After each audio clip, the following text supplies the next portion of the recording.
Hinckley, Utah is a tiny desert town with less than 700 residents. It lies 100 miles southwest of Salt Lake City in bone-dry Millard County, where tourists are scarce and locals scratch their living from the sun-baked soil. The landscape breeds hard men and women, scorpions, and rattlesnakes. In 1951, without warning, it gave birth to a monster. Long after the fact, defense attorneys would describe Arthur Gary Bishop as a lonely, frightened child, but nothing in the public record validates that claim. In fact, he seemed to be a model son, and even in extremis never raised the specter of abuse. Reared by devout Mormon parents in the ways of their faith, Bishop was an honor student and a proud Eagle Scout. An anonymous high school classmate of Bishop's, posting decades later to a Mormon website at www.xmission.com, recalled that Bishop was a geek, rarely if ever finding someone who would accept the rare offer of a date. His election to serve as business manager for the student council was no indication of popularity, this classmate recalled, a tradition that went on to vote a nerd to student council as a joke to humble the social elite during the coming year. Such jibes aside, younger brother Douglas Bishop, born in 1956, appeared to idolize his only sibling. Nearly 3 decades would pass before a stunned community learned how much the Bishop brothers really had in common, and even then, no probing questions would be asked. In 1969, after graduation from high school, Gary followed the tenets of his church by serving as a teenage missionary in the Philippines.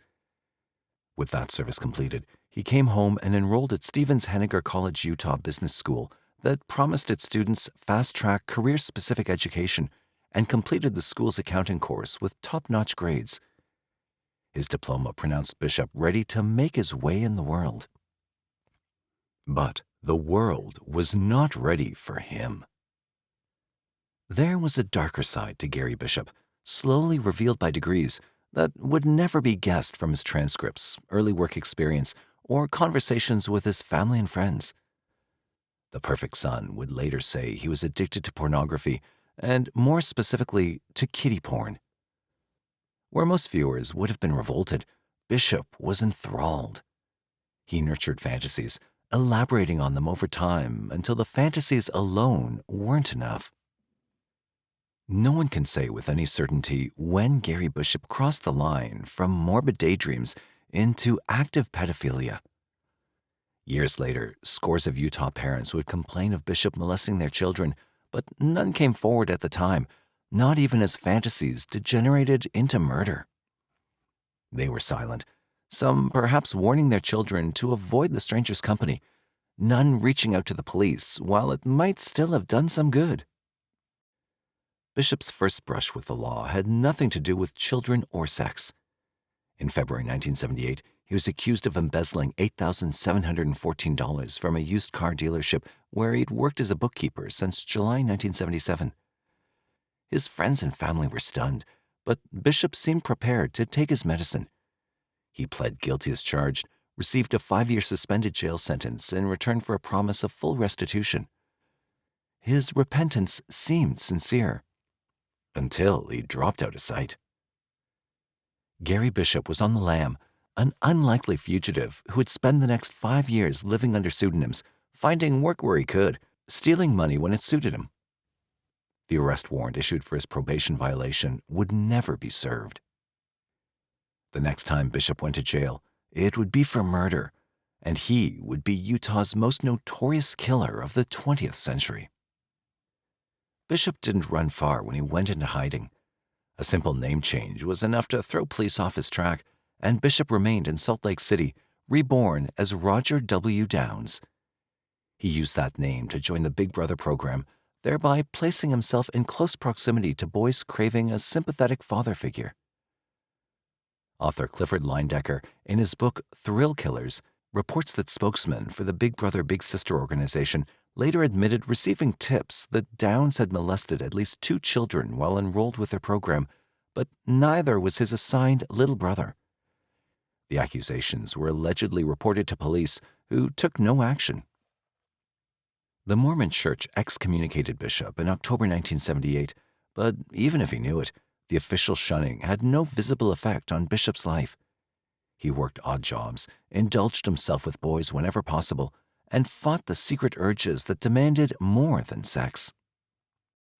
A year after his excommunication from the church, he lost that struggle and surrendered to the darkness festering within.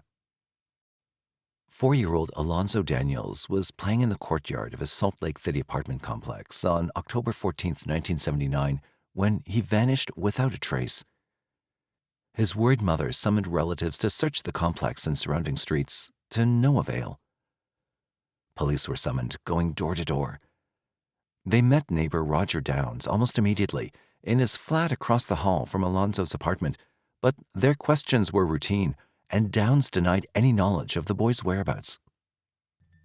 Officers had no way of knowing that Alonzo was already dead when they reached the apartment complex. Bishop had lured him from the courtyard with a promise of candy, attempting to undress and fondle Alonzo in his living room. He panicked when the boy began to cry, sobbing threats to tell his mother what had happened. Bishop clubbed the child with a hammer, but it failed to stop Alonzo's wailing. Finally, Bishop carried him into the bathroom and drowned Alonzo in the tub. Afterward, he stuffed the corpse into a large cardboard box and carried it out to his car, past Alonzo's mother as she paced the courtyard, calling out his name. By late afternoon, Salt Lake County's search and rescue team had joined the fruitless hunt for Alonzo Daniels. Hundreds of civilians pitched in over the next few days, including students and faculty from the University of Utah and members of a Teamsters Union local. Photos of Alonzo and descriptions of his clothing, a cream-colored T-shirt with the words chocolate, lime, and vanilla printed on it, were printed and broadcast throughout the state. Police questioned hundreds of people, but none outside his family acknowledged seeing the boy. By the night of October 14th, he was already gone. Bishop drove the crated corpse to Cedar Fort, 20 miles southwest of Salt Lake City, and buried Daniels in the desert, his unmarked grave shaded by trees that gave the nearby town its name. Returning home, he felt a mixture of emotions. Revulsion at his crime vied with fear of arrest and perverse excitement. Dominating all other sensations was a certainty that he would kill again unless he found some means by which to stop himself. In the year after he killed Alonzo Daniels, Bishop sought a less dangerous outlet for his deadly urges. Instead of children, he decided to kill puppies, adopting 15 or 20 from Salt Lake City animal shelters over the next 13 months, using them as surrogates for children. It was so stimulating, he later told Detective Don Bell, quoted in the Deseret News. "A puppy whines just like Alonzo did. I'd get frustrated at the whining. I'd hit them with hammers or drown them or strangle them."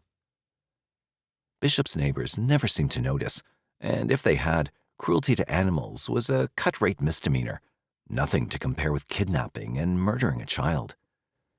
Still, puppies only went so far towards satisfying Bishop's urges. He continued to molest children sporadically, using charm or threats to prevent them from carrying tales. Only resistance or the threat of prison seemed to spark his killer instinct and push Bishop over the edge. On Saturday, November 8, 1980, 11-year-old Kim Peterson met Bishop at a Salt Lake City roller skating rink. They talked about skates, Kim mentioning that he'd like to sell his and buy a new pair. Bishop feigned interest, telling Peterson he'd pay $35 for the skates. It's unclear whether Bishop agreed to meet Kim on Sunday or what name he used, but Peterson left home with the skates on November 9th, telling his parent he'd found a buyer. No names were mentioned, but he promised to come straight home after the transaction was concluded. He never made it. Police were called to the Peterson home near sundown when Kim failed to return in time for dinner. Another fruitless search began, including a canvass of skaters from the rink where Kim had met his presumed abductor on Saturday. Several witnesses recalled a youth of Peterson's description talking to a man aged 25 to 35, full-faced with glasses, wearing blue jeans and an army-style jacket or parka. Two of the witnesses agreed to be hypnotized, the session producing further details: dark hair and bushy eyebrows, weighing about 200 pounds. One skater claimed the man had driven away in a silver Chevy Camaro with out-of-state license tags, perhaps from Nevada. The leads were useless. Police saw no similarity to their suspect in Roger Downs, living in an apartment several blocks from Kim Peterson's home. Again, they questioned him routinely, making no connection to the Daniels case. Nothing in the bland 29-year-old's demeanor led them to know that he'd bludgeoned Kim Peterson to death and buried his corpse near Alonzo's outside Cedar Fort. There was plenty of room in the desert, and murder was easier the second time around. Bishop still feared arrest, still spared his victims if they promised not to talk, but he was learning that murder provided a rush all its own. In time, he'd begin to crave it like a drug. 11 months passed before Bishop killed again. He was browsing through a local supermarket on October 20th, 1981. Bishop later told detectives, quoted in the Deseret News, "When I saw the most beautiful boy kneeling in the aisle." 4-year-old Danny Davis was fumbling with the market's gumball machine, trying in vain to extract a treat without paying. Bishop offered him candy, but the boy refused it. Giving up, he rose to leave the store, then glanced back and saw Danny trailing him towards the exit. He waited for the boy, then led him toward the parking lot.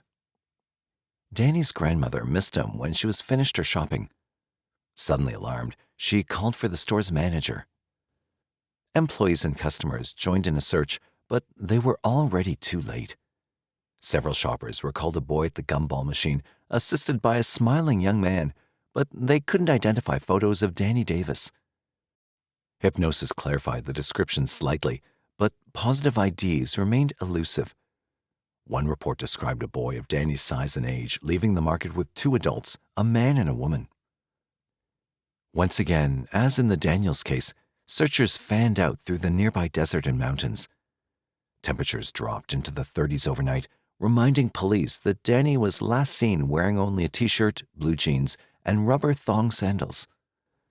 When their quarry failed to turn up on the first day or the second, divers plumbed the depths of Big Cottonwood Creek east of town. Sheriff's deputies dragged ponds, searched roadside ditches, and poked through garbage in 100 alleys. All in vain. The hunt for Danny Davis rapidly became the most intensive search in Salt Lake County history. Flyers were printed with the missing boy's photo, copies sent to law enforcement agencies throughout the U.S. A $20,000 reward for information brought no takers. Calls for help to the FBI, Child Find, and the National Crime Information Center produced no useful leads. Roger Downs, residing half a block from the market where Danny disappeared, had nothing to share with police when they knocked on his door. Again, the questions were routine. Once again, no one realized that the same clueless neighbor had lived in close proximity to vanished victims Alonzo Daniels and Kim Peterson. Neighbors later recalled to police and the press that Downs had an unusual fondness for children. At the same time, however, he often played host to groups of rowdy hippies and scruffy-looking bikers, including one youth who liked to set fires until Downs punched him out and banished him from the house. All this they remembered years later. Too late. Roger Downs wasn't tempted to the public reward offered for information leading to Danny Davis. He had money to spare from his latest embezzlement scheme. Several weeks before the Davis kidnapping, bookkeeper Lynn E. Jones had gone to work at a Salt Lake City ski shop. When he failed to return from lunch one afternoon, the proprietor found $10,000 missing from the store, along with Jones's personnel file. By the time police visited his rented house to question Bishop, Danny Davis was already dead. After molesting Danny, Bishop had silenced the boy's sobbing by manually pinching his nostrils and covering his mouth. The next day, Wednesday, Bishop made another trip to Cedar Fort, planting his third victim beside the other 2. It seemed to be a foolproof plan. Police in Salt Lake City didn't have a clue. Utah police might be helpless in the face of Bishop's cunning, but state legislators were galvanized by the spate of disappearances. When 3-year-old Rachel Runyon was kidnapped from a school playground in Sunset, 30 miles north of Salt Lake City in August 1982, the public outcry was predictable. Discovery of her strangled corpse a short time later turned the fear into panic. Deafened by grassroots calls for action, local politicians did what politicians always do. They passed another law. First-degree murder was already a capital crime in Utah, but legislatures showed their indignation with a new statute on child abduction ranked among the strictest in the nation. Depending on the circumstances of a given kidnapping, convicted abductors faced mandatory 5, 10, or 15-year prison terms for their crime. Civic groups applauded the effort, but it did nothing to help locate Utah's child killer. Investigators soon dismissed any link between Rachel Runyon's murder and the vanished boys of Salt Lake City. Statewide, they were deluged with reports of strangers accosting children on streets, in parks, and playgrounds, but still, no one blew the whistle on child molester Arthur Bishop, alias Roger Downs.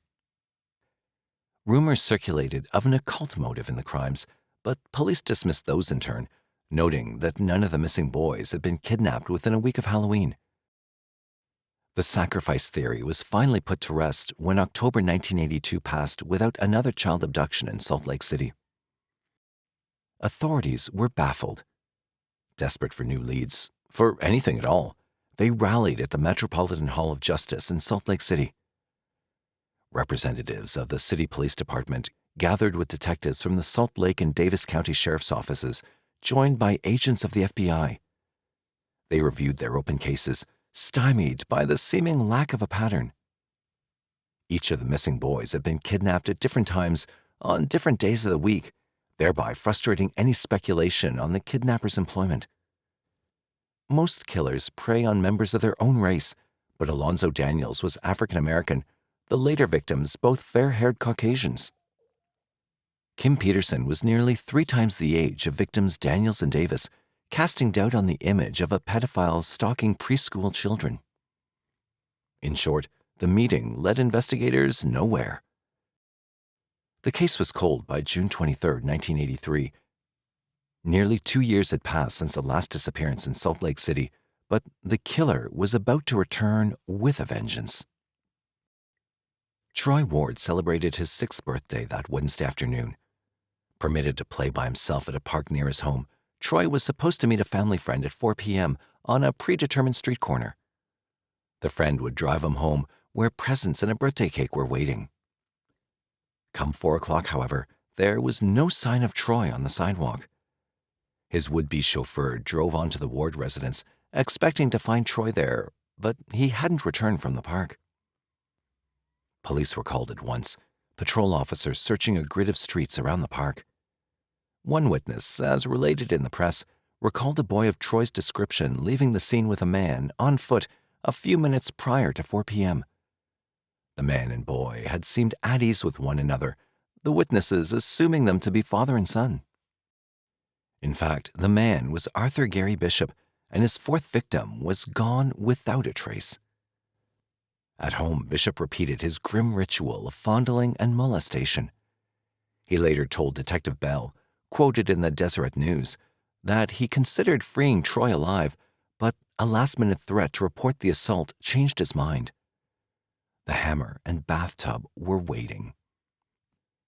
Afterward, instead of driving to his private graveyard outside Cedar Fort, Bishop drove east and buried Troy near Big Cottonwood Creek in the Twin Peaks Wilderness area. It was all so easy. He would not wait 2 years to claim his next victim. In fact, he wouldn't even wait a month. Graham Cunningham, 13 years old, was looking forward to a weekend camping trip on Thursday, July 14, 1983. His gear was packed well in advance, and the adventure was a sole topic of conversation as departure time approached. If he was troubled by Troy Ward's disappearance 3 weeks earlier to the day, Cunningham hid it well. He'd be camping with a junior high school classmate and an adult chaperone, Roger Downs. What did he have to fear? Graham never made the campout, though. Instead, he vanished from his neighborhood without a trace that Thursday afternoon, his parents alarmed when he failed to report home for dinner. The disappearance made statewide news, and Roger Downs came calling to offer Cunningham's mother any help that lay within his power. Later, in custody, Downs would tell detectives, quoted in the Deseret News, that his impulse was sincere. "I wanted to help her," he said. "I just didn't know how to tell her that I killed her son." Instead, before another week was out, he would be telling the whole story to police. Authorities went through the usual motions with Graham Cunningham's disappearance. The search was fruitless. Their inquiries produced only blank stares or solemn denials, along with expressions of sympathy for the grieving family. This time, however, something clicked within the task force that had been pursuing Salt Lake City's child killer since 1979. At last, detectives recognized the name of Roger Downs. They didn't know his real name yet, but suddenly they realized that Downs had been interrogated after each of the 5 unsolved vanishing acts. Incredibly, he'd lived in close proximity to 4 of the victims and was known to the parents of the 5th. Could it be that simple after all their grueling efforts? 4 years earlier, Chicago's John Wayne Gacy had been trapped by a similar mistake, seen chatting with the last of his 33 victims shortly before the youth vanished. In fact, detectives realized that serial murder cases were usually broken exactly that way, by killers who let their guard down and made clumsy mistakes. Sergeant Bruce White and Detective Stephen Smith went back to question Downs again. They had no evidence against him yet, but there was something in his manner that suggested evasion. Was he one of those innocent people who sometimes lie to the police instinctively for no apparent reason? Or was he concealing the worst of all possible secrets? After brief preliminaries, Downs accepted an invitation to police headquarters. He was anxious to help find Graham Cunningham after all.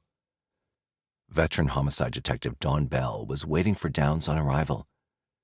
Slowly, surely, he began to pick apart the liar's story.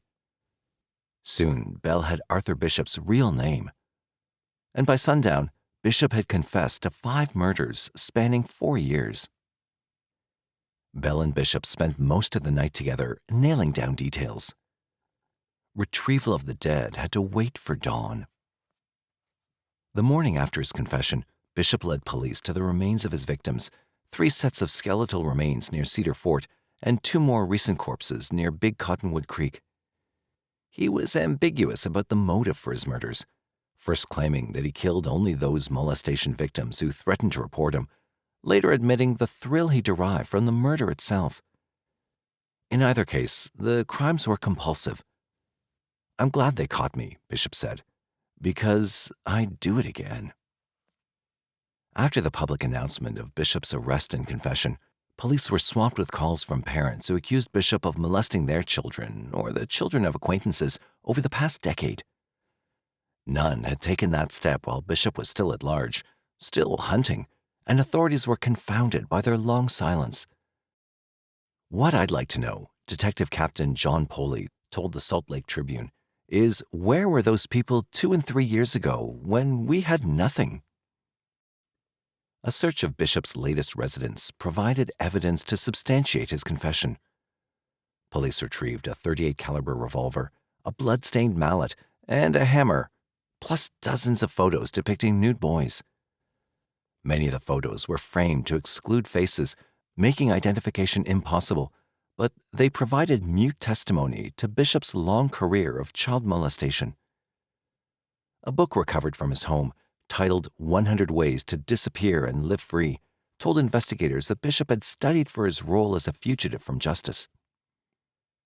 Arthur Bishop was charged with 5 counts of capital murder, 5 counts of kidnapping, 2 counts of forcible sexual assault, and 1 count of sexually abusing a minor.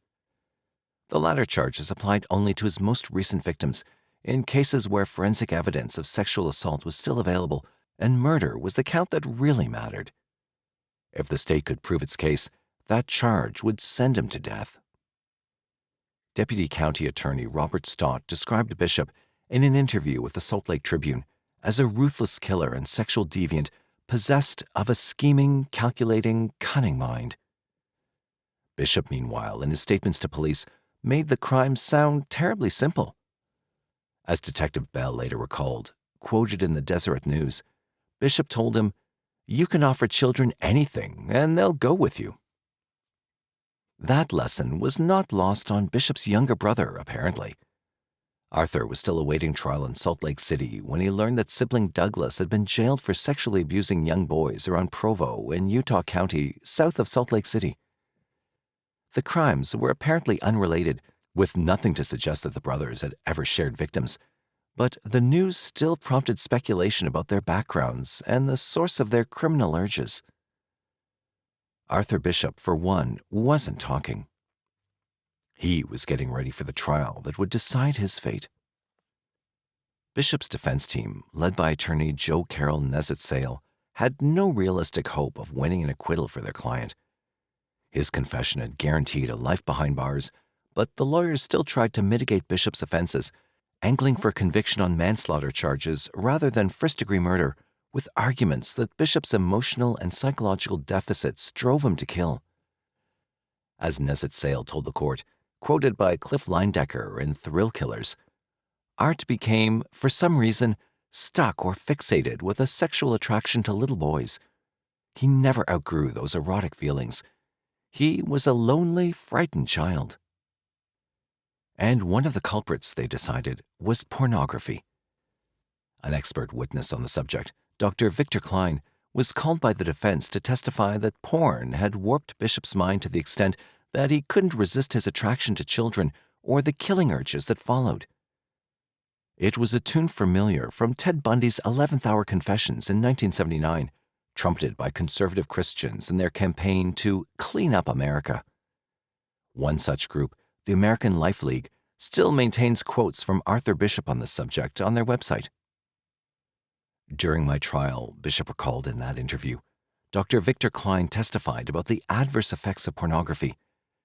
As I listened to his explanations, I could discern how my own life desires escalated. These normal feelings became desensitized, and they tend to act out what they've seen. So it was with me.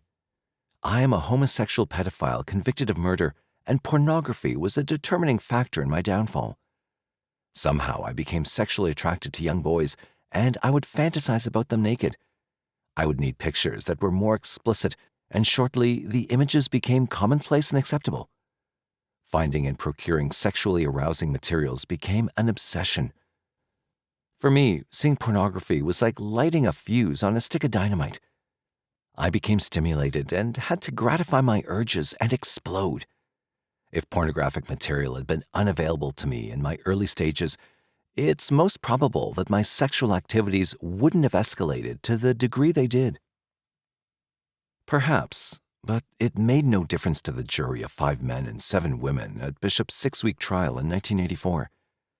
They convicted him on 5 counts of capital murder, 5 counts of aggravated kidnapping, and 1 count of sexually abusing a minor. Only portions of Bishop's taped confession had been played in court during the guilt phase of his trial, but jurors heard it all during the subsequent penalty phase. They listened, stone-faced or weeping, while Bishop giggled, sometimes lapsing into a falsetto voice to mimic a dying boy's plea for mercy. It was no surprise to anyone in court when the panel recommended execution. Judge J. Banks made it official, condemning Bishop from the bench. State law gave Bishop the choice between execution by firing squad or lethal injection. Without a second thought, he chose the needle. Soon after Bishop's sentencing, while he sat on death row in Utah's state prison at Point of the Mountain, a rumor circulated that persons unknown had offered a $5,000 bounty for his murder. Not only that, the story ran, but another $5,000 had been offered for Douglas Bishop's head, a $10,000 package deal for the death of both brothers. Captain Craig Rasmussen, the prison's security chief, told reporters, quoted by Chris Leindecker in Thrill Killers, "These kinds of rumors occur with a high degree of regularity, but we're taking this Bishop case seriously because of the catastrophic results should he actually be attacked after we'd been given public warning." In fact, there were no attempts on the life of either Bishop brother, though their status as short eyes, child molesters, made them outcasts even within the prison's undistinguished population. Arthur had more important matters in mind, like rediscovering the religion of his youth. With great sadness and remorse, he said, I realized that I allowed myself to be misled by Satan. Repentance meant a change of heart, though, and Bishop had not entirely abandoned his hopes for survival in this world.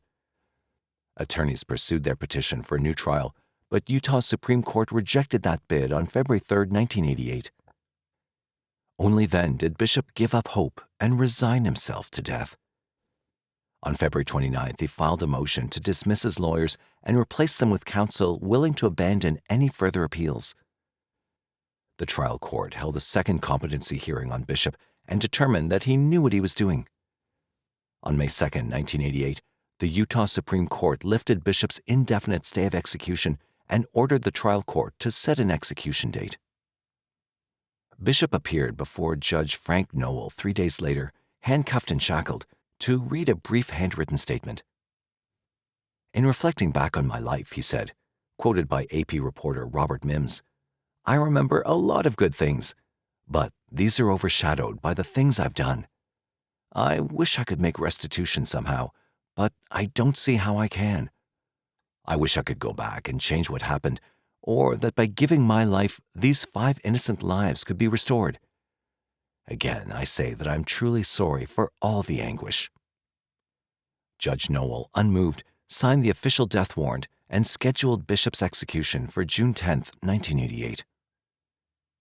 Back at Point of the Mountain, prison psychologist Al Carlisle told reporters that Bishop seemed to be a new man. He'd read the Book of Mormon 10 times from cover to cover during his 4 years in prison while using TV headphones to shield himself from the profanity of fellow inmates. Still, Carlisle told Robert Mims, Bishop feared that his old impulses would come back if he was someday freed. I've seen remorse in him from the beginning, Carlisle went on. He believes he'll be going into the spirit world, that it will be more peaceful than here. He doesn't believe he's been forgotten. He believes he can continue to work on the other side on these problems. Meanwhile, Carlisle said, Arthur Bishop had told his keepers that he was ready and anxious to die. There's a reason why Utah allows its condemned prisoners a choice of death by firing squad. It's not a simple courtesy, but rather a nod to the early days of the Mormon Church in the 1850s, when leaders Brigham Young and Heber Kimball preached a doctrine of strict blood atonement. One grisly sermon by Kimball, in December 1857, claimed that Judas Iscariot did not hang himself as portrayed in the Bible, but rather that the remaining apostles kicked him until his bowels came out. Furthermore, the church taught in those days that sinners could show repentance best by spilling their own blood, and if they failed to do so, other members of the sect might be required to help. That grim doctrine is thankfully ignored today, except by extremists such as Mormon Manson, Ervil LeBaron's mass-murdering polygamous cult, but its trace lingers on in Utah's provision for death by firing squad, a bloodletting ritual unrivaled anywhere else in the nation. Two-time killer Gary Gilmore chose the firing squad in 1977, and while he was the last, so far at least, to die that way, the choice remains. Newly devout Arthur Bishop, however, stood fast to his choice of lethal injection. Bishop met with his parents for the last time on June 8, 1988, and then spent his last hours in fasting and prayer. It's unbelievable how calm and cool he is, Mormon Bishop Heber Gertz told newsman Robert Mims. Even the guards can't understand it. I've dealt with thousands of inmates in 33 years, and he's the most sorrowful and repentant and remorseful man I've ever seen. Bishop kept his date with the needle on June 10th, and state officials afterwards cited statistics to prove that his death had reduced Utah's murder rate. As later reported in the Salt Lake Tribune, the state witnessed 26 murders in the 6 months before Bishop's execution, but only 21 from June through December, a 19% difference. Similar marginal declines had been noted after the 1977 execution of Gary Gilmore and Pierre Selby in 1987, but critics of capital punishment shrugged it off as meaningless coincidence. Utah was grateful, though. Prison employees called upon to take a hand in Bishop's execution were afterward given thank you lapel pins to commemorate their service above and beyond the call of duty.